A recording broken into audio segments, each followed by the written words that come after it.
Dear audience, as many of you already know, we achieved our independence as a great nation under the great leader Bangabandhu Sheikh Mujibur Rahman. I pay my greatest respect to the freedom fighters, the people who laid down their lives in 1971.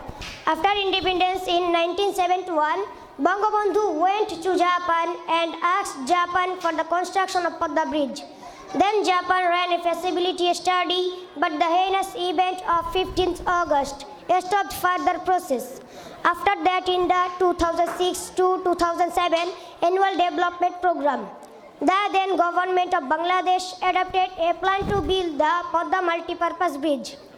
On 17 June 2014, important progress had been made in the construction of the Padma bridge.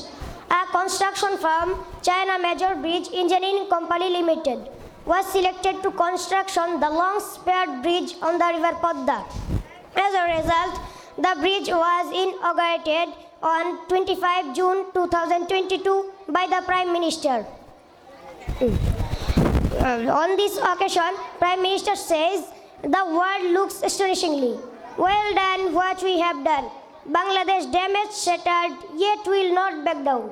Bangladesh never back down and never will. Bangabandhu taught us how to keep our heads straight." Dear honorable audience, now I show the total figure and structure of the bridge. The Padma Bridge is a two-level road rail bridge across the Padma River. It connects Lohoganj Upazila of Munshiganj and Jajira Upazila of Shariatpur, linking the less developed southeast of the country to the northern and eastern regions. The bridge consists of 41 sections with a total length of 6.15 kilometers. The construction of the bridge at the Padma River is among the most precious bridge in the world. The bridge is expected to boost the GDP of Bangladesh by as much as 1.2%. In conclusion, we can say that it is a symbol of our dignity, capacity and emotion.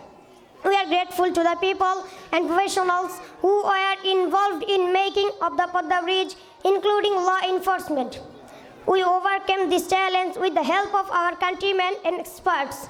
So I pay my humble gratitude to all the people, engineers, professionals and government officials. I am feeling proud and happy at this auspicious moment. Together, we overcame the conspiracies and made the dream come true. Okay, dear sisters and brothers, thank you very much for listening with patience. That's it for today. See you in the next program. Stay safe till then. Subhanakallahumma wa bihamdika ashhadu an la ilaha illa anta astaghfiruka wa atubu ilaik. Assalamu alaikum warahmatullahi.